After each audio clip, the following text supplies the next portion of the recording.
Hello friends, पिछले video में हमने निफ्टी के 5 मिनट चार्ट में समझा था ये जो बाउंस है उसके बाद ये जो डिक्लाइन है ये हमें करेक्टिव डिक्लाइन लग रहा था, राइट। इसीलिए हमने डिस्कस किया था और ये जो बाउंस है वो 23% को टच भी नहीं किया था।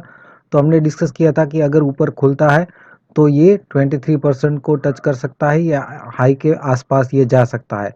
बाद में यहाँ से ये एक ए बी और सी करेक्टिव पैटर्न या WXY बना के फिर ये नीचे आ सकता है, ऐसा हमने डिस्कस किया था, राइट।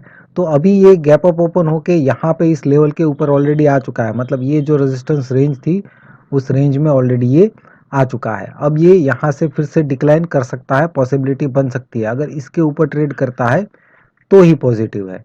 अभी अगर हम ओवरऑल देखें यहाँ पे डेली चार्ट में तो ये इम्पल्सिव के बाद ये हमने डिस्कस किया था कि ये सपोर्ट रेंज बन सकती है और यहाँ पे ऑलरेडी ये 38 और 50% की रेंज में आने के बाद एक बाउंस का इंडिकेशन तो दिया है।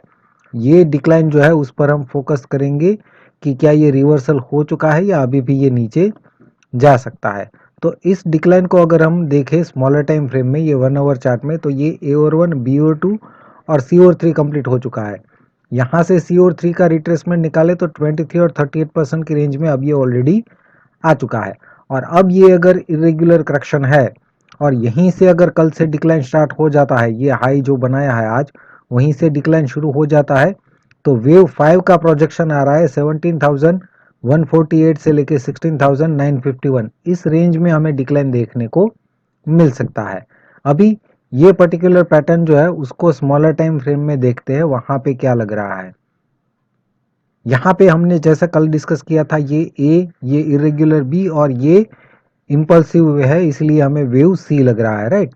तो अगर ये इरेगुलर करेक्शन बना है तो ये जल्दी से इसके नीचे आ जाना चाहिए और नीचे जो हमने टारगेट्स देखे हैं वो भी अचीव होने चाहिए।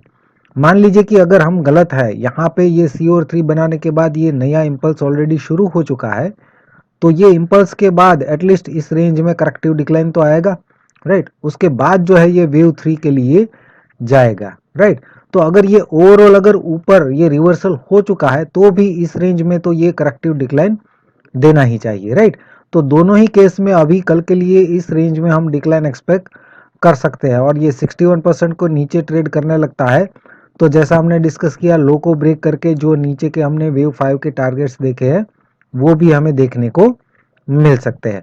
अगर यहीं से ये बाउंस कर देता है 38% के ऊपर ट्रेड करने लगता है तो ही निफ्टी को हम पॉजिटिव मानेंगे। जब तक इसके नीचे है निफ्टी अभी भी पॉजिटिव हम नहीं मानेंगे। कल के इमीडिएट मूव के लिए इस रेंज में हम डिक्लाइन एक्सपेक्ट कर रहे हैं और वो डिक्लाइन करेक्टिव होगा तो फिर से ऊपर जा सकता है। लेकिन अगर ये 61% को ब्रेक कर देता है तो मतलब कि अब वेव 5 स्टार्ट हो चुका है, राइट।